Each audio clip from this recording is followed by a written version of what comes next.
Welcome back to Derry Public Radio. Reporting from the basement of the Derry Civic Center, this is CM Alexander with the news. Last week's solar eclipse created a panic as the horizons along the path of the eclipse took on the appearance of a matte painting. After this brush with madness, these townfolk are still canvassing the distance. You're listening to Derry Public Radio. This is Derry Public Radio.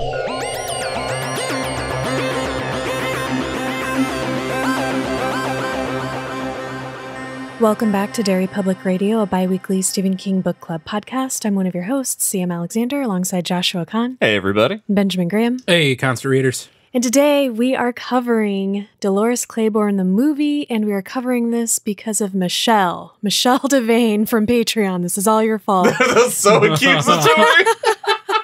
For making us watch this wonderful movie. Yeah, I was just about to say it's a very aggressive way to it's an aggressive introduce movie. A movie that I feel like we all enjoy. Well, maybe enjoyed isn't the right word. Yeah, we're getting way ahead. Yeah. All right, and Josh is leading our discussion. Am I? I don't know. No, guys, this movie, let's just say this movie is acted terrifically, and it's a great movie. Yes. That's it for this episode of Derry Public. I'm very excited to talk about this because this adaptation, I was so nervous about it. It was my first time seeing it. CM, you've seen it before, Ben? No, I had not. Okay. So coming from the book, we talked about how it's all done in this interrogation style. So I was super nervous knowing that the adaptation was not going to be able to tell the story the same way. And I feel like we have a healthy mix of wanting our adaptations to stay true to the spirit of the story and not necessarily have to follow it beat by beat. We're all on the same page on that, right? I agree. Yeah. Yeah. So I'm very excited to get into all the things that kind of changed and altered. First things first, I just want to kick things off with that very first scene where we see Vera going down the stairs. What a way to start off a movie. What did you guys think of that opening scene? The fact that they were able to pull off the immediate effect of an old woman falling down the stairs graphically in a way that didn't make me laugh. Which is I felt the same way. A good step in the right direction, because it's so easy to turn that into a pratfall. Yes. But no, immediately, and I like that they made it so it is a mystery. Yeah. Off the top. I was somehow, despite how great her falling scene is, I was more anxious about Dolores just going through the kitchen and destroying everything in the kitchen, trying to find what she ultimately grabbed, which is the rolling pin. Something about her in that scene was really unsettling. The panic that's all over her face as she's tearing apart the kitchen looking for this weapon. The one thing I will say is that the soundtrack in this scene is a little 90s. It made me like she starts, Vera falls, and in this first scene, we don't see the full events of what happened. Yeah. We don't see the conversation that happens between Vera and Dolores. But the whole time it's happening and she's rushing around and it is very tense, but it is very blustery. It made me go, who the fuck did the soundtrack? Danny Elfman? And I looked it up. And Danny Elfman did the soundtrack. And it is a little distracting in this first scene. It's very nostalgic for me. So yeah. I was like, getting real Batman vibes. And that's cool. And CM, you pointed out as we were watching it that watching the mail carrier come in to catch her red-handed, a much better way to introduce this conflict. I had to admit that it was okay that he came in the way he did, uninvited. It pulled off well visually. I also want to say, too, Josh, you mentioned being nervous because it's not the interrogation style, which I understood, and it did not suffer not being that, in my opinion, and I think we all probably feel similarly. But Kathy Bates could have, if they had done that, it would have been just as amazing. I fully, after watching this, I fully believe this movie could have been just about anything, and Dolores and Kathy Bates would have pulled it off. She is so good. Was it weird watching someone else portray Dolores, Ben? Listen, it was just a gig for me, you know. But this is a part that Kathy Bates was meant to play. Now let's get to the first major change, because after she's taken into custody. After she's taken into custody, we're introduced to Selena. And she is a major part of the story. And she is it. There are no other siblings, is what I mean by that. Sorry, yeah. Yeah, that was, no siblings for her and no children for Vera. And all of that's fine, I think, because the movie was 2 hours and 11 minutes long. It did not need to be any longer. It didn't need to be that long. No, yeah, it could have been a little shorter. How did you guys feel? We'll get into the specifics, but from the jump, seeing Selena is going to be a big contributor to the story. Because I made a note that said, Selena, no thank you. She's played by Jennifer Jason Leigh. The adult Selena is, and I apologize, I don't know the name of the child Selena. Ellen Moose, I believe. She's the main, she plays, Frankie, is that her name? In Dead Like Me? Anyway. I liked that Selena had a voice in this adaptation because of what she's been through. I think it's kind of empowering for her to have an opportunity to take a more active role in the movie version. So I thought that was kind of cool.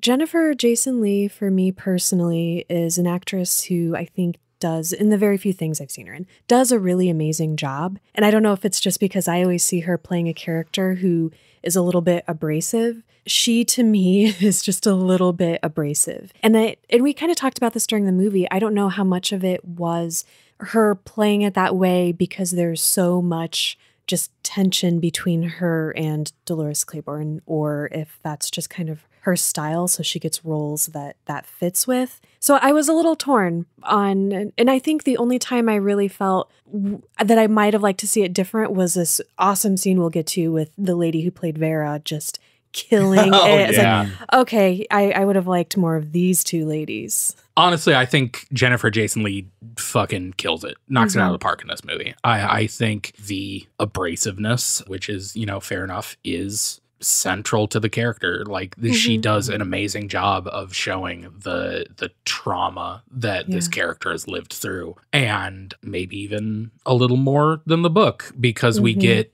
so much. It turns Selena in the book, she's kind of removed from the story because Dolores keeps her at arm's length so that she never learns all of the things that she did. Whereas in this, Selena finding out and her reaction to Dolores's actions is really the big central conflict almost. Yeah. Yeah, and I think I'm having a hard time with this because I think it's coming from the book to the movie that, because I know all the aspects of this story, I know everything that happens, and while it is a very real thing for people who experience trauma to blank it out and block it entirely, there's something frustrating about the way she treats Dolores, like she's a terrible mother, because she says pretty early on that she barely remembers anything about her dad, just that her mom killed him.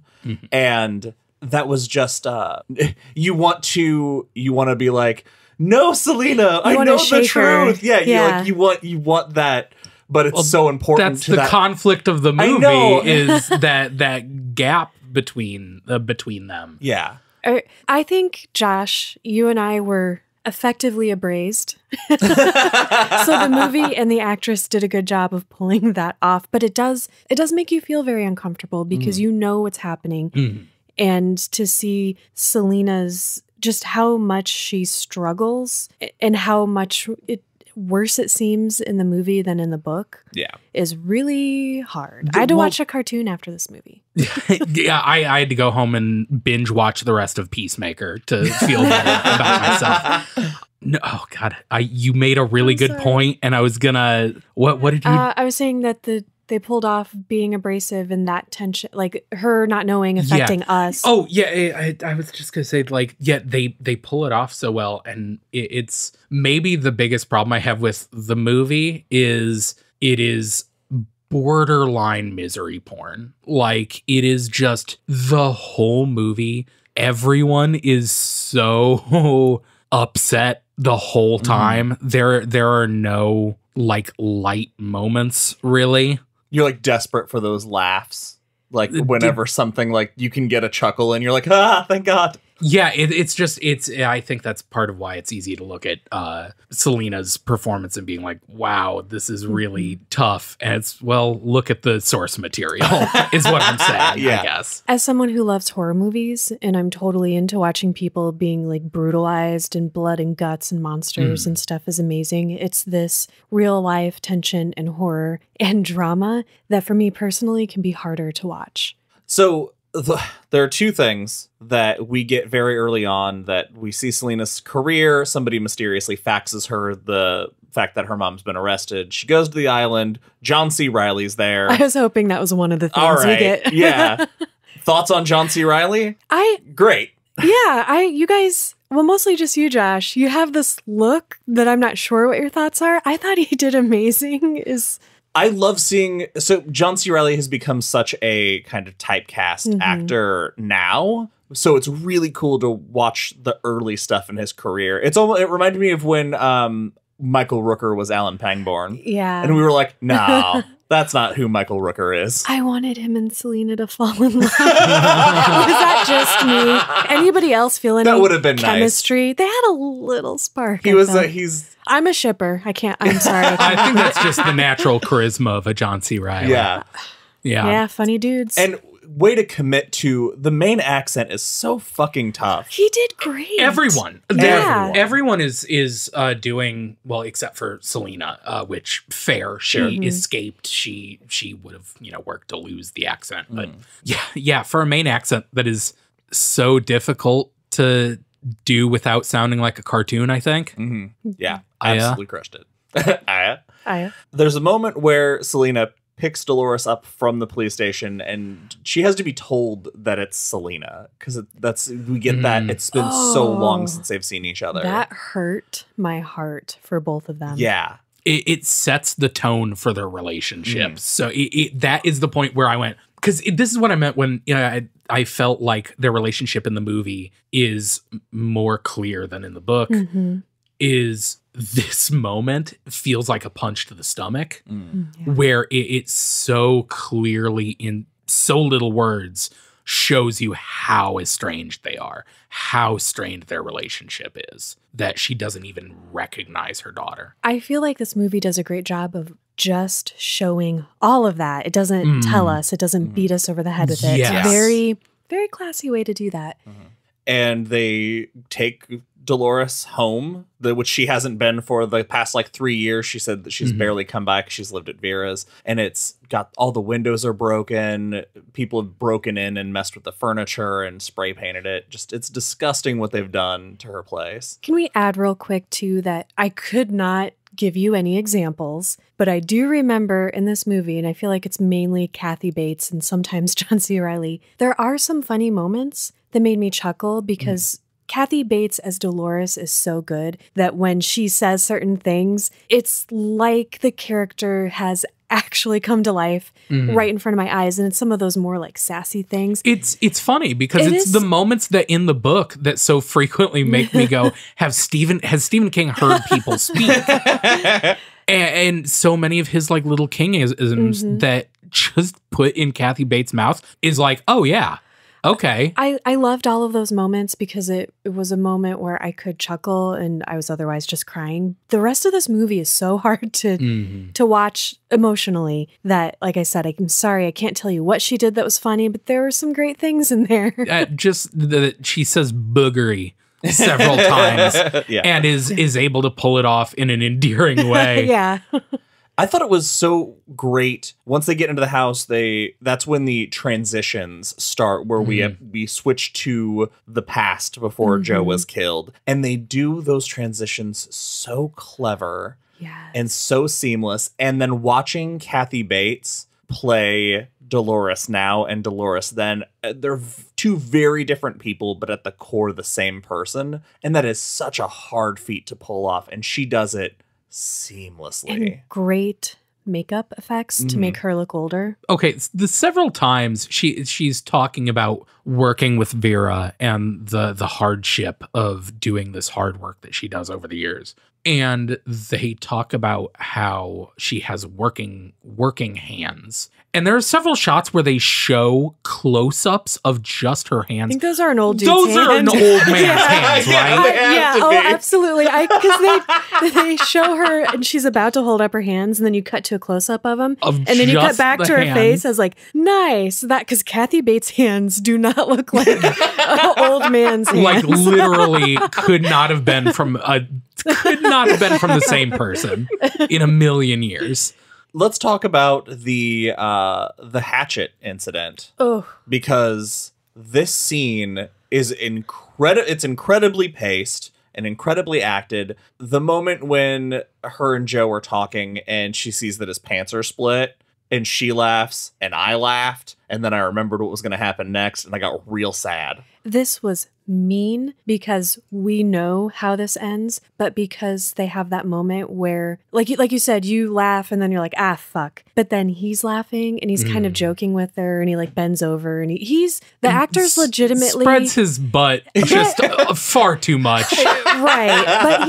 But the guy seems like Joe seems really into this moment, like they're just having a fun time, and then I thought, oh, okay, are they gonna change this? Is he not gonna be as abusive or something? So then when he out of fucking nowhere hits her with that block of wood, it hurt more than it hurt in the book because they had tricked me a little bit into thinking, wait, is something different? He seems fine. He seems normal. The speed just got me. The speed and the brutality made it so much worse to see. And her reaction, you read about it and she played it exactly how you read about it, but seeing it with your eyeballs just so. And sometimes we have the opposite reaction. Sometimes there's just more on the page that is more effective as a reader, but for some reason, and I think it's because it's fucking Kathy Bates. I'm sorry. And the direction. The direction is truly like really fantastic, especially in this part when after Joe is sitting and gloating to Selena about Dolores running off her mouth. There's this just too long of a shot of a close-up of Joe sitting in his chair. And I turn to you guys and go, I really wish just in the middle of this shot, the creamer would just be whipped at the side. And as I'm saying it, the creamer just gets smashed upside his head. And we all cheered. It was rad. And this moment happens with such speed that it was alarming because she smashes it, holds the hatchet up, Selena runs downstairs, and the way it worked for the adaptation, she hides the axe and steps in the way so she can't see anything. And when she goes back upstairs and they have that, this is the last time you hit me, blah, blah, blah, blah, blah. And then when he threatens her back, she lobs the axe into his lap, and before the axe has fully rested, she is on her knees in front of him, head bared to him. You can see the two actors shaking with rage, terror. It felt like such an amazingly real moment. It felt like the way I imagine all of us feel. Like whatever I was feeling inside of me, they were putting on the screen. And it was such a connected moment watching. It was so cool. Yeah, it was just electric. I can't imagine what that must have felt like on set. It's one of those magic moments that you just kind of wish you could see firsthand. Couldn't have felt good. No, but it's I can feel being on set that day, like cameras roll, everyone gets up and being like, I have to go lay down. Yeah. Sure. I mean, I've done my fair share of acting, nothing anyone would care about, but there are just those moments that you get that take and it's just, you feel that moment of we really captured something. And I hope that they both, when cut was called, that they felt they nailed it because they absolutely did. Josh, people care about you. Don't sell yourself short on our podcast. Everybody watch Josh. Another big change that I really enjoyed, the cop investigating Vera's death is the same cop that investigated Joe's death. Nice touch. Yep. Yeah. That guy was the actor, I hated him so much. But he was such a good detective. That guy was someone, right? Yeah, I know. I also agree that having one solid through line of the cop, trying to get the truth instead of a surprise third act Scotsman. His name is Christopher Plummer. Christopher Plummer. Yeah. Yes. I want to show you this fucking handsome bastard. Look at that. Damn, dude. Yeah, He's a handsome young man. Yeah. You guys might recognize him most recently from Knives Out, if you saw that. Yeah. Yeah, he was in that. Oh, yeah. The movie with Benoit Blanc that we compared the Scotsman to that we were just talking about. God. It all comes full circle. This detective did remind me a lot of, I made the joke about the detective in Apt Pupil, the Nazi hunter, because there's a scene where Selena's in a bar and he saddles up next to her and it's just saying, I've closed 85 out of 86 murder investigations to my satisfaction. My satisfaction. Like he's just some fucking super cop. He is. And I hate to give him that credit because I hate him. Because he's wrong. Well, he's wrong about that one, but he's wrong about the one now, but he wasn't wrong about it before. Yeah, that tracks. I don't even know what I just said.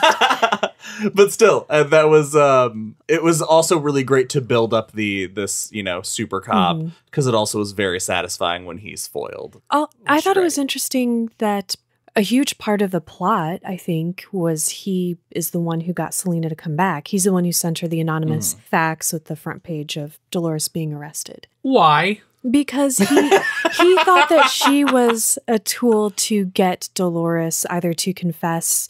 In the flashbacks, when he's interrogating her, right, he can tell she's not being honest. Well, he thinks she's not being honest. She is upset about so much more than right what he thinks is going on. So he's picking up on something from her, and so that's what he has probably stuck in his mind and what he's going to try to use in this current situation. Okay, that makes sense. Because in the moment in the movie when Selena turns to him and goes, "It was you. You were the one that sent that note," and he's like, "Yeah, I gotcha." I was like, "Well, good one, Ben." His plan worked until the end. Towards the end when she gets the tape, because she wasn't going to out her mom, but she was not on her side necessarily. The cop also, Detective Mackey is his name. He finds little ways to just poke at Dolores every time they have interactions too. He does not go after her, but it's just all this subtle stuff. They get a chance to go back to Vera's house because all of Dolores' stuff's there. And so of course she has to go upstairs, so he has to be investigating the stairs at the crime scene just to be inconvenient, basically. To be in control. Yeah. And she gets stuff, and all she wants is the scrapbook of all of Selena's articles. It's in Vera's room because she used to read them to Vera, and he flips shit about her walking in there. Then she throws a bedpan at him, and I thought that was great. It was beautiful. When he said, asks if the bedpan is evidence. He says yes, and she just throws it at him. Yeah, all right. And here's where we find out that Vera's a broke bitch, guys. I felt real bad for how poor Vera is, because we find out that she left Dolores all of her money, a measly $1.6 million. I always think this is really funny when movies or TV changes something because they're like, oh, this other thing would be way too unrealistic. Yeah. It's a movie. Why bother? What's the difference between her getting $1 million and $30 million? Maybe it's the size of the house. Yes. That explanation made sense in my head, but I realized as I said it out loud that it didn't make any sense, because the way the house is described and how lavish and luxurious it is one level in this book, whereas, when it comes to practically shooting it, yes, that's a really nice place, but it is not a millions of millions place as it's kind of built up in the book. Now, I guess. Yet another departure from the format of the source material is, at this point, we find out what happened with Vera. It's not saved for the end. Now we get to it, and we see the relationship between them as Vera as at her worst. And I loved the relationship between the two of these actors. It was so because we see it backwards because we see Vera at her worst before we get the scenes earlier. And you can just feel that connection between them of Dolores taking care of her. And she has some lucid time. And in her lucid time, she's taking shots at her, which is great. Classic Vera. She accuses Dolores of poisoning her. Yeah. And we find out that Vera has just this heartbreaking line where she is telling Dolores that she'll never feel better. And it's so hopeless. And this is where we make a change that Vera committed suicide or was trying to commit suicide. And it was Dolores stopping her. Because when we see it at the top of the show, we see shadows struggling at the top. Now we see in full detail that Dolores was trying to stop her from throwing herself down the stairs. What did you guys think about that change? I missed it. I didn't realize she was trying to throw herself down the stairs. And I feel silly. No, that's just what people do on the island. Is they shoot guns and they throw themselves down the stairs. I had two thoughts about this. The first one, we have to go back about a minute to where Dolores is working with Vera, and we get kind of a very shortened version of the poop war, where Dolores just tells her, you know, I'm gonna get you on this bedpan, whatever. But then she sets Vera up into a chair, and Vera is complaining about something, and Dolores, in a single throwaway line, goes, well, why don't you get up and go get it? We both know you can.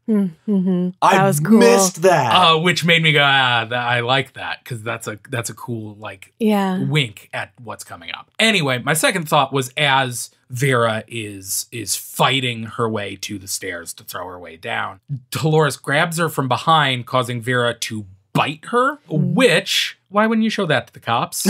Yeah. Well, that looks like a defensive wound. It could be. But still, it's something you feel like would be brought up again. Yeah. It's not.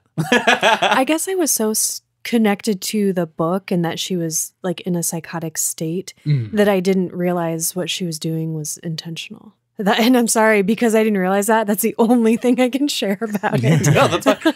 What did you guys think about, because we saved the Joe reveal until the very end, because this story is about Selena and Dolores. The story is not about Dolores. So how did that feel to you guys, getting this arc kind of wrapped up when we got it in the reverse way in the book? Were we like 45 minutes in at this point to the movie? I mean, it happens pretty early. Honestly, it made the movie's pace feel weird to me just because it was different from what I expected. So I don't know if that's fair to judge it for. No, I understand. I think at first I didn't like it because I really enjoyed how we talked about that how Vera dies is put into great reference by what happened with Joe. But, you know, that's when I realized that this movie isn't about Dolores. It's about Dolores and Selena. Yeah, and not even about what she did to Joe, because that is Joe and Vera's deaths and Vera and Dolores' relationship take a backseat to Dolores and Selena. Now we're going to start getting into the uncomfortable area, because up next we have the ferry scene where Dolores picks up Selena from the hotel that she's been working part-time, and they have the confrontation on the ferry. How did you guys feel about how that is translated? The scene interrupts itself, and normally I'd be upset by that because it removes that tension you feel building right at the point where it's about to boil over. But I was grateful for it because it was so hard to watch. So I think if they wanted to be really brutal, they could have not cut into that, but you don't. And if you've never read the book, you don't quite realize what's happening yet. And they save even more for even later. But she's having this conversation with Selena, and Selena's getting upset, but not over the edge just yet. And she sees a necklace that Selena's wearing, and she's like, where did you get that? And made a connection I didn't quite understand watching it. In the moment, it's like, wait, what's going on? Because the next scene, she's looking at the bank books. It very suddenly cuts. It goes from, where did you get this necklace? And she makes a face as though she's having this revelation, but it is not told to us. And at this point, Josh, you were like, wait, what? Yeah. And I was like, oh, I guess she just made a real big logical leap that this necklace and meant that, she was being abused, and that they just were trying to make it so we made that leap with her. The movie wants us to, for a while, think Dolores' motivation was the financial piece, and then that her motivation might have been something that possibly happened to Selena, but we don't know for sure. And then it comes back to all of that, and it's like, oh yeah, something really did happen. Which, again, is interesting. They really draw out that whole situation, I felt like. Speaking of the bank scene, this might be nothing, but we have Dolores taking the book to the bank because she's checking on the money is what we think she's doing, because we don't find out till later that she was gonna take it all and leave. And we have pretty much the same scene from the book where he says it's been closed out, all this stuff, and she pulls it out, and it's when it occurred to me, how long has it been since she put money in it? I thought he did that recently. Okay. Yeah, it seemed like that was all very recent stuff that happened. Okay. That was... Because I imagine maybe it was just some of the dialogue, it was said weird. Her entries looked pretty consistent. Yeah. Yeah. And so, okay, that makes sense. So it must have been like one of those week prior things or something like that. So after the spank scene, is that when we flash back to the rest of this conversation? Yes, but we don't get the full admission from Selena. It's still kind of left ambiguous. Like Dolores states, he's been at you, hasn't he? And Selena's kind of freaking out and denying it. She's like, don't touch me. So you see Dolores making that connection, but there's no definitive. Yeah, there's no confirmation. Yeah. I can't tell if that bothered me or not, that Dolores she doesn't get the how far Joe's taken it. Because when the next scene that we'll talk about is her and Vera having the conversation, which is amazing, she doesn't know. They did it for the structure, I guess, because Selena herself doesn't remember, and we don't get the full picture of what's been going on until towards the end of the movie. So I think it was mainly a structural decision. Yeah. That makes sense. I liked that.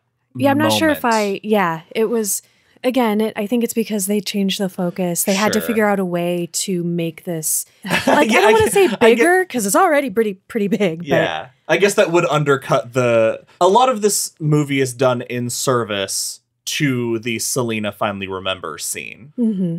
And it feels like the structure was start here and work backwards to develop this story, because as much as I loved her opening up to her mom and having this candid conversation, I guess that would undercut the fact that she will eventually tell us in her memory, kind of. So yeah, I guess apparently I didn't follow the structure of this movie well enough until that's why I was excited to talk to you guys about it, because so much of this felt so off, but as we talk about it, I can see the smart choices. Yeah, all their changes make sense. It's just because the book was so good, I think it's hard. And the movie is so good. It's like these things are good but different. And usually that doesn't always mean they're both equally as good. I feel about this the same way I felt about the book, where, like I said, it is, I'll say, plot light. Like it's not a lot happens. It is about how all of these characters feel about what happened and like survive with what happened. Mm-hmm. I don't know what I'm saying. No, you're right. It's a very dramatic movie. Yes. It is. Like, it's not often that we are fine just pausing a movie to take a second. Yeah. So let's talk about Vera and Dolores' breakdown in this conversation, because this was another top-notch scene. We hadn't really gotten much of the actress playing Vera up to this point. We had the, her death and everything, and she did a really great job. But there was something about this scene for me, watching these two women talk to each other. And in the book, Vera's very matter-of-fact and really cool. Like, it serves her character well. But the actress, as she's explaining, like, sometimes husbands have accidents, she has tears just standing in her eyes. So she's very emotional about it, but she's still very hard. And you can see instantly her reacting to this side of Dolores that she has never seen. And for as much as you see of her dismissing people and being really cruel, to see her have such a important and powerful connection that she's like, something is wrong with her, and she gets her to talk about it. That is the moment where I was like, okay, I get it, and it's cool, it's more about Selena, but these two ladies together, I would watch them for hours. It was phenomenal. And I did like that gave the opportunity for Vera. Vera's the one who just basically says, because she's wanting Dolores to tell her, and she keeps asking, and Dolores keeps skirting the question, and it's at one point Vera says, it just yells at her, has he fucked her? Mm-hmm. And that moment like just hits you, because this is everything that we know about Vera. That's not something that Vera would say, those words or that tone, and we see her break all of that for this important moment. I thought it was outstanding. Now let's get to the eclipse, the day of the eclipse, because this shit is amazing. I love every single shot of the Dolores's dooryard in this whole segment leading up to the confrontation with Joe, because everything is shot so dreamlike. In the book, we get the description of her looking out over the island and seeing all of the boats out in the bay and how strange and surreal it feels. Everything they do, from the lighting to the very weird, like 50s movie looking sound stage that it is shot on. It looked like Psycho. And like the sound of music and like all the... It looks like a Hitchcock movie. Yeah. Oh, yeah. It's so cool. What I love about it is that as we're talking about this, you're right. You're absolutely right. The tonal shift to just all of your senses as you're watching this lets you know you are in for something different. Because earlier we see that Selena and Dolores had an argument, and she's chasing her, and Dolores accidentally steps on a piece of the wood covering the well. I loved that scene. Yeah, just nice and subtle. She doesn't even talk about it again. And then we have the moment we've been waiting for. Dolores gets Joe drunk, and she sets him off about getting the money and that the bank gave her all the money back. And he's doing such a good job. I wanted to punch him. He's so hateable. It's another testament that all of the actors in this movie, I think, are knocking it out of the park. And Joe goes at her and starts throwing her around, and she runs. And we talked about how cartoonish it was described in the book, but seeing it in action, the way Dolores leaps just far enough to get to the other side and Joe goes crashing through the top of the well, was amazing. I think something just occurred to me, and I'm very excited, because we keep talking about these action pieces, about how fast and how brutal they are. And I think it really stands out because the choices they've made to make the rest of it so static. So most everything else is steady cams, talking heads, not a lot of motion. But when they put motion in, the way Joe pops, when he crashes through, he like manages to cling onto a beam, and he like wraps around it. Like he swings violently as he crashes through it, and he's calling out to her for help, and he sees that look that's says, I'm not going to help you. And he starts yelling for help. And then that beam breaks and he just drops. And again, I hate that the most I have to say about this movie is it looks so good. It's so hard for me to describe. I don't want to just like describe every shot in the movie surreal. I loved. These parts are surreal. But yeah, the Joe hanging in the well, there are these reverse shots of Dolores and the bright, because this is all filmed in like daylight, it looks like, but with just enough shadow and like this red tinge in the air. And the eclipse behind her head, like a halo. It's all so heightened. It's like in a movie that is very not. It's a very stylized movie for a movie that is acted so naturally. I didn't want it to be longer, but I'm still trying to figure out how I feel about, because I would have loved to see Kathy Bates do this. And the part about her dealing with his death all night and coming back to the well. And I don't think it was a mistake not to include it. It's just one of those things, like, as a fan of the story, everybody's going to miss something. I missed that. Yeah.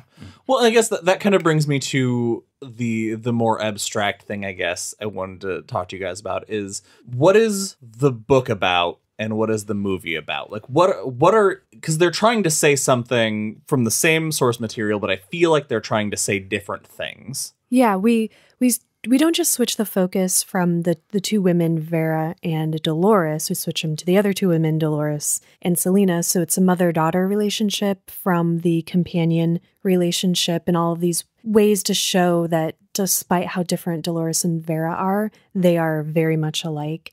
And it does change the message a lot. And part of me is like, actually, that's really cool, because if I want that friendship, with quotes, piece, I go to the book. And if I want something that speaks more about that mother-daughter relationship, I go to the movie. So it's like you get both the best of both worlds. Yeah. In a way.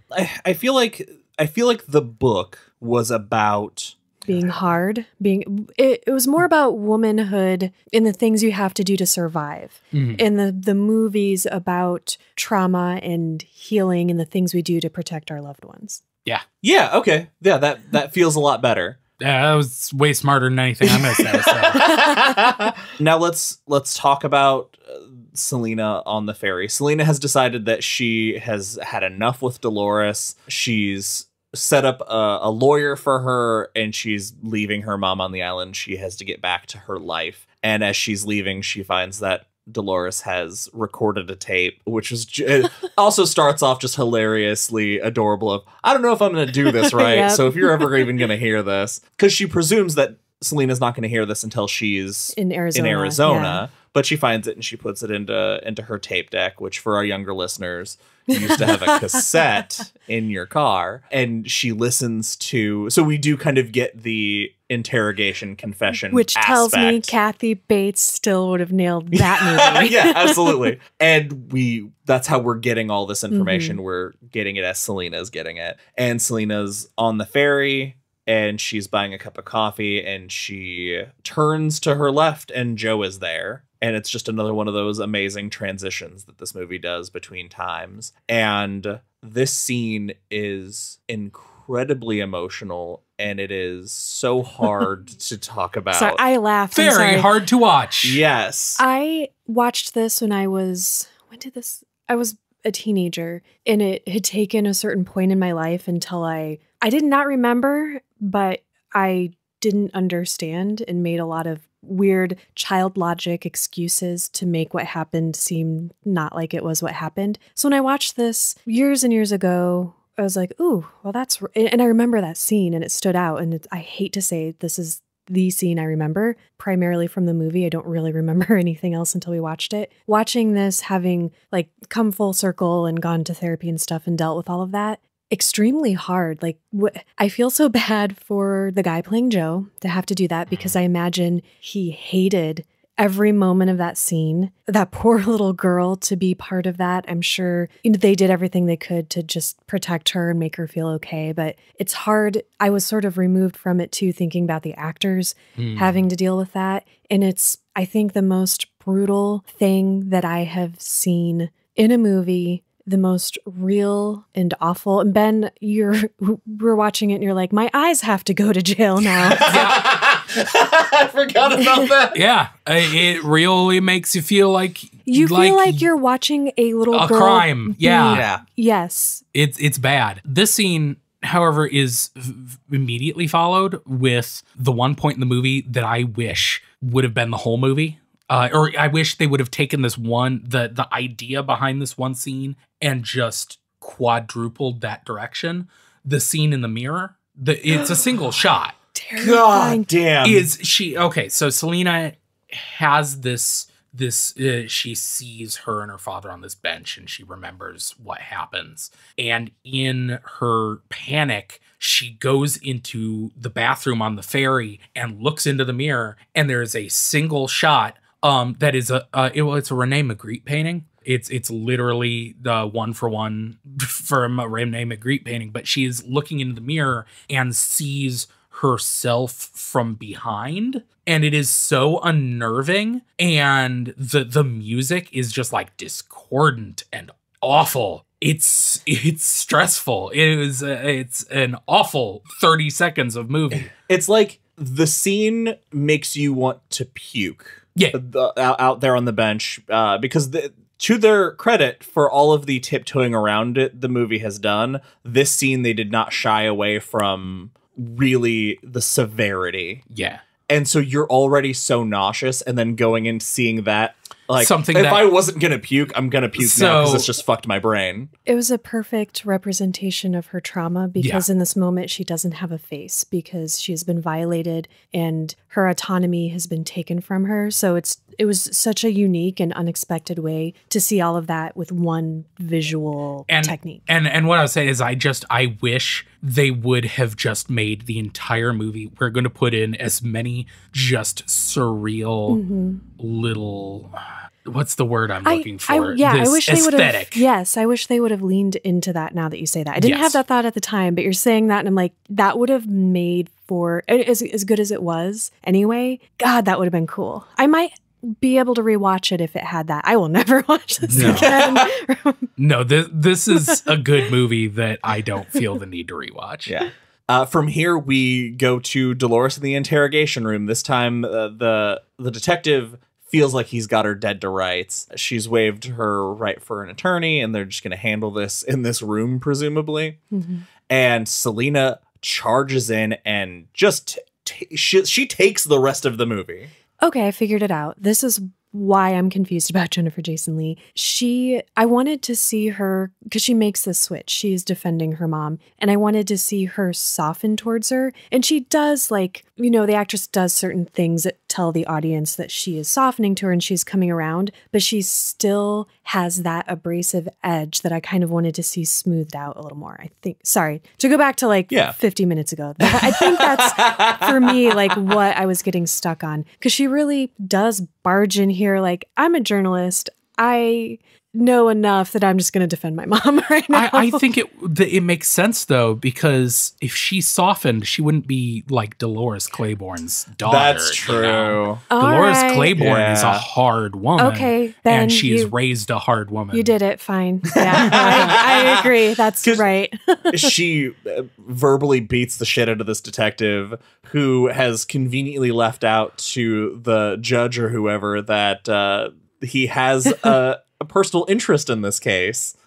He nailed this scene. He looked as heartbroken as Vera looked when she was talking about killing her husband. It made this feel so important to him, and he seems like he's blind in this moment, but he seems like otherwise a good detective. And I wanted to root for him, but because I love Dolores, I was like, fuck that guy. Wow, he's so affected by this. You feel for that. And then CM closed her eyes, and Selena and John C. Reilly ran into each other's arms. And the movie ended. And we go to the ending where Selena is leaving, and Dolores and her are standing there on the dock, and they say their goodbyes, and we feel like it's still very sad. Why couldn't it just be fucking happy?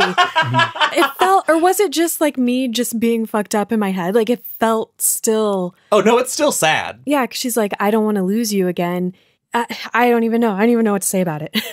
It's nice because it doesn't have. I feel like if they'd gone too far the other direction, it would be like an unbelievable sappy ending. Yeah. But the fact that all this has done is we've left them with the doors open to reconnect, and we'll get there in time. That there's no rush, because it's not like Selena's going to drop her life in New York. Fucking rush for my sake, so I can be happy.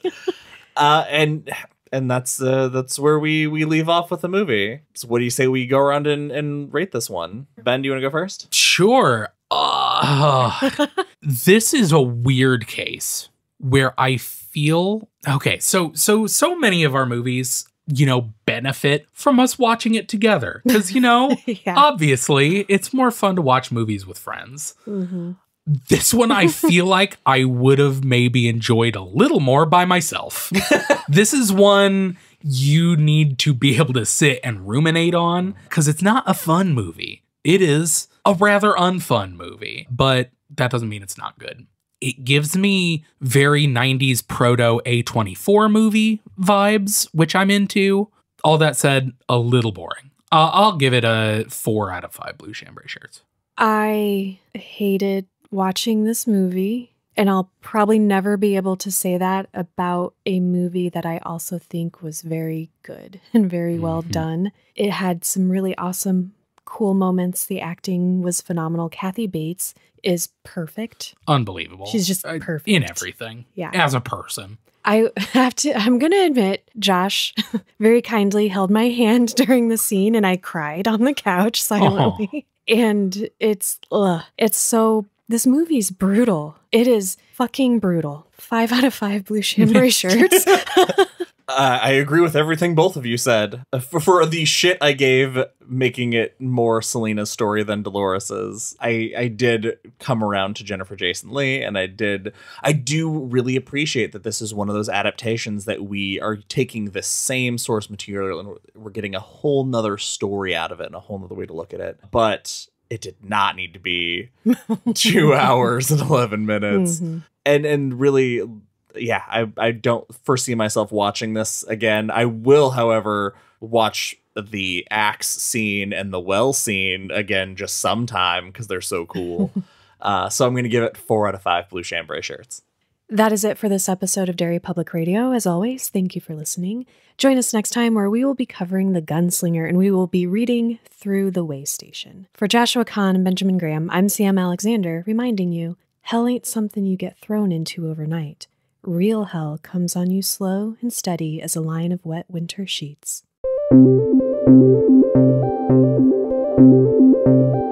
Hey everyone, CM Alexander here. Thank you for listening to Dolores Claiborne Part 3. We hope you enjoyed it. Thanks again to Michelle Devane for her pick. If you want us to cover your favorite King book, you can do that on our Patreon at patreon.com/Derry Public Radio. Before I get to our haiku, I want to ask that if you are enjoying our episodes, that you please rate and review us on Apple or wherever you're listening, because your reviews make us more visible to new listeners. Thank you to everyone who has done that already. As always, follow us on Facebook and Instagram at Derry Public Radio and Twitter at Derry Public. And don't forget to check out our store on Etsy at Derry Public Radio. I'm pretty proud of it. We have a lot of cool stuff, and if you don't see something you want, let us know and we might be able to make it for you. Here's the haiku. Shattered hearts and teeth can eclipse a daughter's love.